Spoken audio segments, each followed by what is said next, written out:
Margaret McGuckin was only 3 years old when she began suffering abuse at the hands of those who were meant to care for her. She was beaten with canes and locked in dark cupboards by the nuns at this convent in Belfast. When Margaret finally told her story in 2007, hundreds followed. And in 2014, they were heard one by one in a landmark inquiry chaired by Sir Anthony Hart. The Historical Institutional Abuse Inquiry exposed systemic abuse and neglect in 22 of Northern Ireland's children's homes and institutions from the 1920s all the way up to the mid-90s. In 2017, Sir Anthony recommended a memorial, a public apology and compensation of up to £100,000 for some survivors. But just days after Hart's report was published, the Stormont government collapsed, and with it, so did the urgency to deliver the recommendations. Many still don't feel they have been properly compensated, but today, more than 5 years after Sir Anthony's final report, Stormont's political leaders finally delivered that long-awaited apology. Today, we say that we are sorry. We neglected you, rejected you, we made you feel unwanted. It was not your fault. The state let you down. Well, earlier I was joined by Margaret McGuckin, and I began by asking her what life was like for the children in those homes. You know, our lasting memory of these places was a cold and harsh regime run supposedly by Christian orders, and they were anything but. They ruined our lives. They reprogrammed us. They stole our identity. They stole our names. We didn't have a birthday. You know, on the outside, when I was released, I didn't know who I was. I ended up living a life of hell, actually, because I felt the world hated me for what happened to me inside. I was in and out of prison because of what happened in there. You know, we were beaten to a pulp, locked up in dark cupboards. You know, visiting priests come into these places. We were made to kneel morning, night and day, praying out to God when they were anything but godly. There were children in the home who were physically abused, as you say, who were beaten, who were sexually abused, but also that neglect. You know, it was talked about by one observer who said children were reared in bleak lovelessness, yes, without love, yes. And that is very profoundly damaging, isn't it?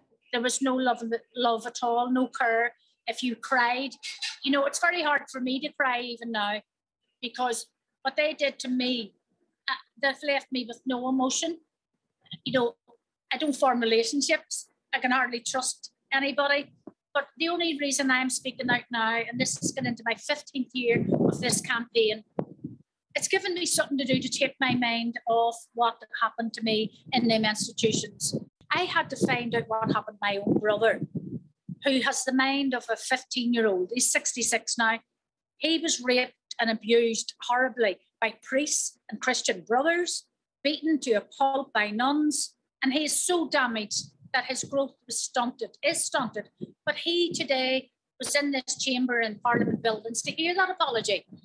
And he needed to hear, Kevin, it was not your fault what happened to you, it was our fault. You are not to blame. And I just wonder, you have waited, as so many of the children, now adults, have waited a long time for this apology. What did it mean today? Even the battle that we have had throughout this 15-year campaign, it was the battle which we won.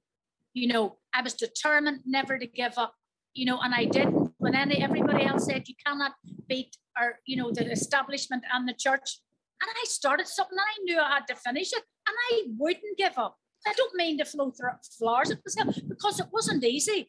It was hard, it was painful, but we are victorious today. That apology from our ministers means more to us, but the apology that the religious order said, we'll take it with a pinch of salt. There are others for whom the apology has come too late. They have died, and there are others for whom the word sorry can never be enough. Do you understand that?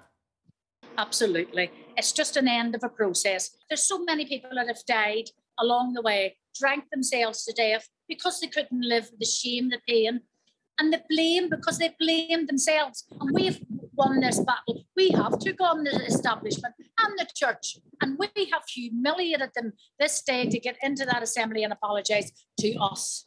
And just briefly, what more needs to be done now? We're euphoric today just because we won this battle.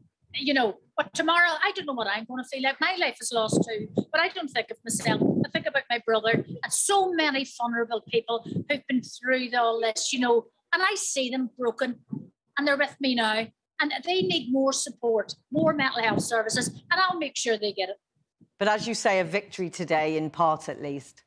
I don't like to humiliate anybody, but we weren't going away. I started this and I've finished it, and I am happy today.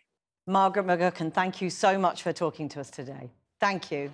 Anytime. Thank you.